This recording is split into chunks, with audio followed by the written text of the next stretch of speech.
And then you interview a different kind of person, your Somali warlord. Yeah. That seemed like a very scary operation to me. How did that come to pass, and how scary was it? Somalia is the most terrifying city, or Mogadishu is the most terrifying city I've ever been in.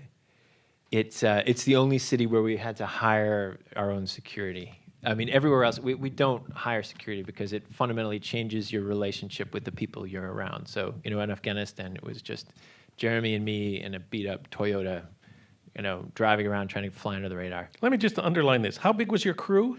It was just Jeremy and me. Yeah, adding one person. So Jeremy and me in a fixer translator and a driver. So 4 seats. Adding one person means adding a second car.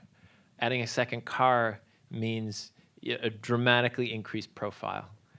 Means that people notice you when you roll through town, and that your risks are much higher. So a sound man wasn't an option. So who did the sound? So I did the sound too. It's all. It's all. It's not an unfamiliar experience for independent filmmakers. But return with us to Mogadishu. So when we tracked down Kenyare was he was living at the time.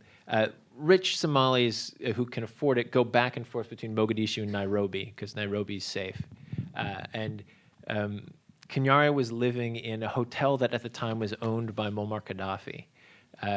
And so we found out where he was and tracked him down there, and Jeremy staked him out outside his gym, like the gym inside the hotel, and just waited there for him. And saw him, he was walking out with a towel around his shoulders. And it was like, Mr. Kenyare, my name is Jeremy Scahill. I'd like to have coffee with you if you have some time. And so it took like a week for Jeremy to gradually convince him that he should talk to us. Unlike the other interviewees, he was not eager to get his story out to the American people. He was not. There was one section of the American public that he really wanted to reach, and that was the CIA itself. And you're not a very good way to accomplish that. He believed that we were CIA. We tried as hard as we could to convince him that that was not the case. But in the interview, at one point, he stops and says, Jeremy, in journalism is very easy. Intelligence work is complicated. And I think you are probably part of intelligence.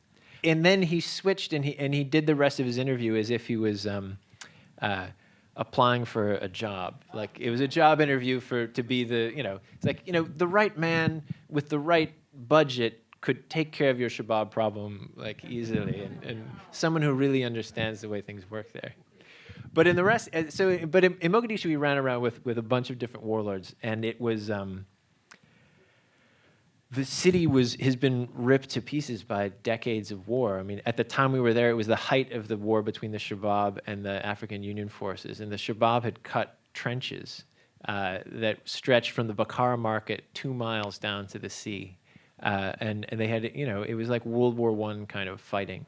And to push them out, the African Union was doing rolling artillery barrages and moving in behind the artillery. And it was just devastating to see the city there.